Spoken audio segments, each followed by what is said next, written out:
But tomorrow we have another test of this philosophy. I feel good about Washington. I think we're going to have a great turnout, and I think we're going to send a message. So let's send a loud and clear message tomorrow for the cause of liberty. Thank you very much.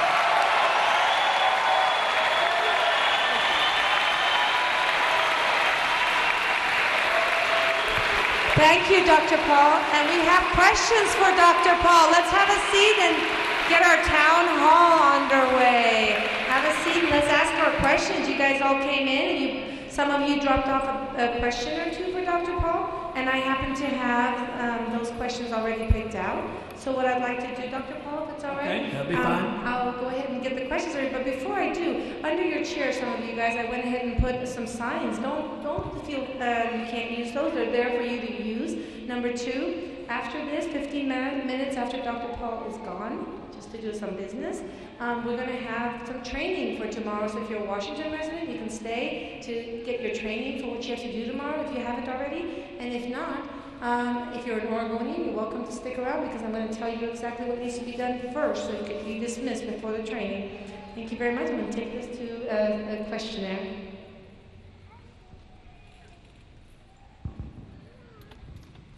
Dr. Paul, when is it appropriate to use American military power?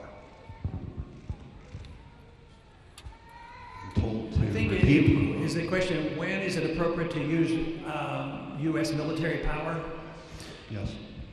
You know, the Constitution is rather clear about the defense of the country. It's not a state issue, it's a federal issue. It's to provide for a national defense. And that's what it should be. The military power should be used to defend our country if under attack. Never to be used in preemptive war.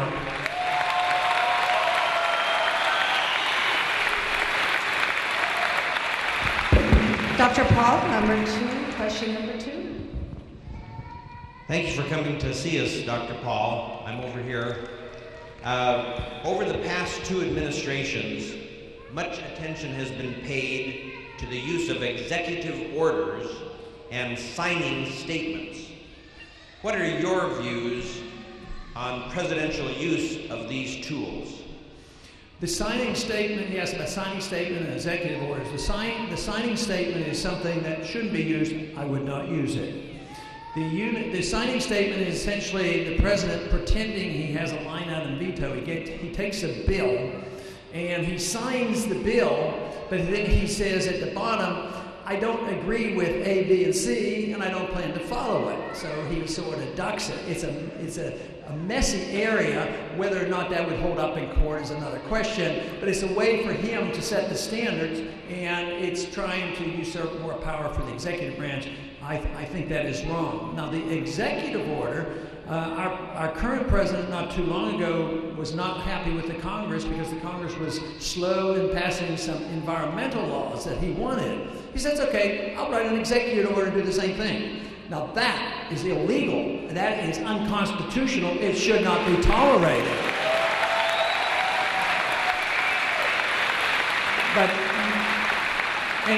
there are some executive orders that would be, legitimate under the Constitution. If there's a war going on and it's prescribed in the Constitution that that's an explicit presidential power, he can write an order to carry this out. But to legislate is wrong. It would be my opinion that a president would be able to use the executive order to repeal executive orders that were not legitimate, and I would do that.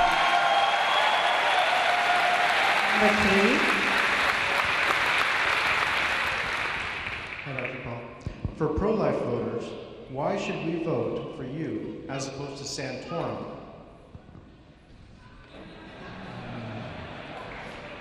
I think it's because he's a fake.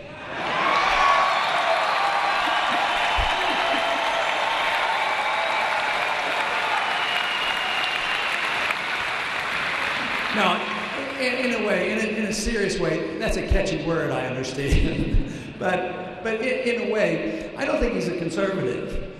And sometimes it's a definition. I believe he thinks he's a conservative. But I would like to think conservative means less government. But he doesn't think it's less government spending overseas. There was never a foreign aid bill that he didn't vote for. You know, and there wasn't a foreign adventure that he didn't support. He loves things like the drug war. So he's unconcerned about civil liberties. So he's for spending a lot of money and getting the government very involved in areas that I don't think is right. So if it's expanding the government, I don't know why we should call that conservative. He has been the only one. You know, I don't use the word very often, but people say that I'm a libertarian. And I think the founders were libertarians, to tell you the truth. But libertarian, I looked up the definition since he was attacking, he was attacking libertarians. He says, I'm not a libertarian, I don't want this libertarian stuff in the Republican Party. So I looked it up, and the dictionary says it's people who believe in liberty and believe in free will. And that's the definition. And he comes down hard on libertarians. He doesn't want libertarians involved in the Republican Party. Well, if you think about limited government, balanced budgets, I mean, whether you call it conservative or libertarian or whatever, you could call it constitutionalist, but it's the defense of liberty. So I get a little bit nervous on anybody who is so bold as to say that he doesn't want those people like you involved in the Republican Party just because you believe in liberty.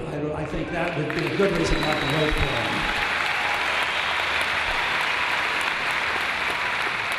Dr. Paul. I'm a student at the Evergreen State College, and I thought this would be a good question for my students there. What would you tell the Occupy movement that you could do to loosen the control that corporations have gained with our lawmakers? Okay, he asked about what we could do, or tell the Occupy people what they could do to probably get a fairer balance with corporations. I think it's a very important question. I talk about this a fair amount.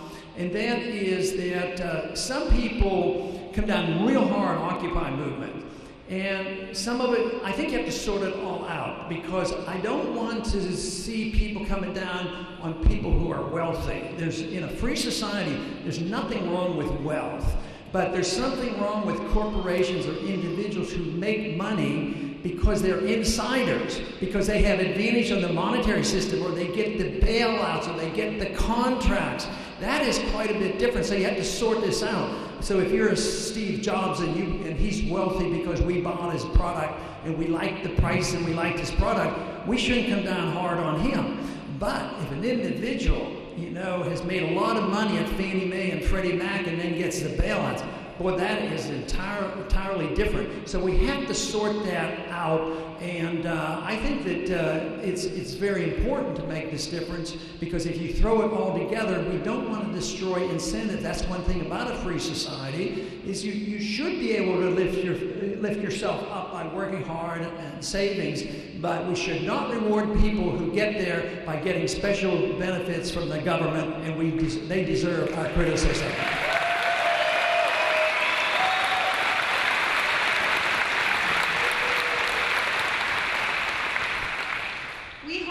Rather hot topic right now. We have an interstate bridge that is needing to have some repairs. Who is responsible for paying that bill? Federal government, local government, tolls? How do we get it done? Well, I'll tell you what, that is a messy situation, I can tell you that. Because first off, the people are taxed, and we pay a lot of money into our highway funds. And since that's the system, that could be a user tax. That's the way it should have been paid for. But the problem is, it's sort of like what happened to the Social Security Trust Fund. The money's gone. It's been spent on wars. It's been so overseas. So the Highway Trust Fund is not available. So then what they do, they throw it into the general revenue. And then it says to your congressman, all right, you got to go get us our money back, or we won't re-elect you. Get us our money. We want to build our roads and do all these things. So he has to fight for it through the legislative process, which means that the political system controls it. So the people on certain committees and the chairmen get it, and the lobbyists get involved. So it's real messy. And if we have the federal government involved, and if there are highway funds, those funds should be distributed fairly and equally to each and every state. You could really run the highway fund with maybe a computer and 2 individuals, pull in the revenues and send out the checks to the states, and let Oregon and Washington settle this and pay for the bridge. That's the way it should be done. Dr. Paul, I have one more special question for you, Dr. Paul. Here we have a gentleman, a veteran. He's got your shirt on, and he would like to say hello to you. You support the troops more than anybody else that I know. You want to bring them home, so he has a question for you.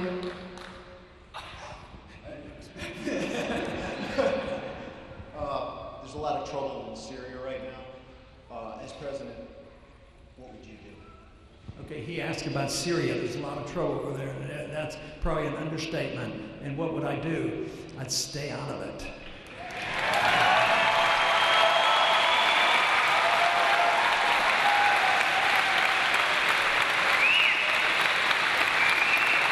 It's a mess. We are involved in there. There's no doubt.